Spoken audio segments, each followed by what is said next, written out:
Shalom, godly family yang dikasihi Tuhan.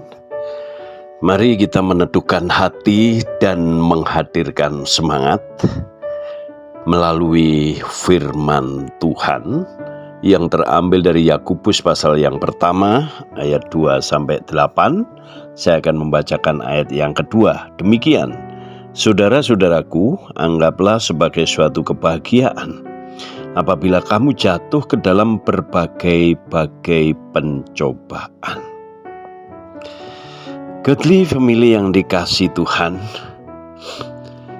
sebagai orang yang percaya kepada Tuhan, kita juga tidak lepas dari yang namanya pencobaan, tidak lepas dalam pergumulan hidup. Tetapi bagaimana sikap kita menghadapi pencobaan-pencobaan ini? Dikatakan bahwa anggaplah sebagai suatu kebahagiaan. Bukan berarti ketika kita ada dalam penderitaan dan pencobaan, kita pura-pura bahagia. Tetapi di sini sebagai satu kesempatan ketika dalam pergumulan atau pencobaan hidup, sebagai masa belajar kita yang akan menghasilkan ketekunan di dalam kehidupan kita. Manusia hidupnya sangat singkat, sedangkan kebahagiaannya adalah kesukaran dan penderitaan. Berlalunya buru-buru dan kami melayang lenyap. Menurut Mazmur 90 ayat yang ke-10. Mari kita menyikapi kehidupan, mari kita menyikapi pencobaan dan pergumulan hidup. Yang pertama dengan menikmati proses hidup itu sendiri. Ayat 2-4. Hidup memang gak lepas yang namanya tekanan, pencobaan. Dan kita bisa melihat karakter kita sendiri setelah ada tekanan di dalam hidup kita. Allah ingin membuat kita dewasa dan sempurna ketika Dia mengizinkan yang namanya pergumulan, pencobaan dalam kehidupan kita. Sebaiknya kita melihat pergumulan sebagai kesempatan untuk bertumbuh di dalam kerohanian kita, di dalam kedewasaan kita.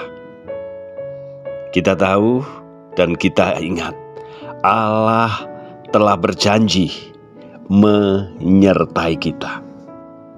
Ada suka, ada duka yang bergantian untuk menambah kekuatan iman kita.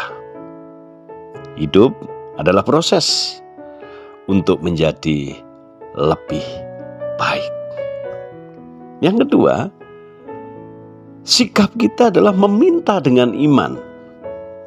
Di situ dikatakan meminta dengan iman sehingga dapat atau mendapat kemampuan untuk membuat keputusan yang bijak dalam keadaan yang sulit, dalam keadaan bergumul. Karena hikmat yang dari Allah perlu kita minta dengan iman. Dan hikmat dari Allah murni adanya. Iman juga kepada pemeliharaannya, bahwa Allah mendengar dan mengabulkan permohonan kita. Sehingga Allah dapat menyelaraskan keinginan kita dengan tujuannya. Kita ingat, iman adalah dasar dari segala sesuatu yang kita minta dan harapkan. Berikut yang terakhir, yang ketiga. Mari dengan sikap menanti dengan setia. Jangan mendua hati. Kesetiaan yang terbagi-bagi akan membuat orang menjadi goncang dan terombang-ambing seperti ombak. Tetap bersandar kepada Allah, Dia pasti akan menolong dan memberikan kita jalan keluar. Apapun yang mempengaruhi kita, untuk kita tidak setia di dalam penantian, di mana Tuhan akan menjawab dan menolong kita.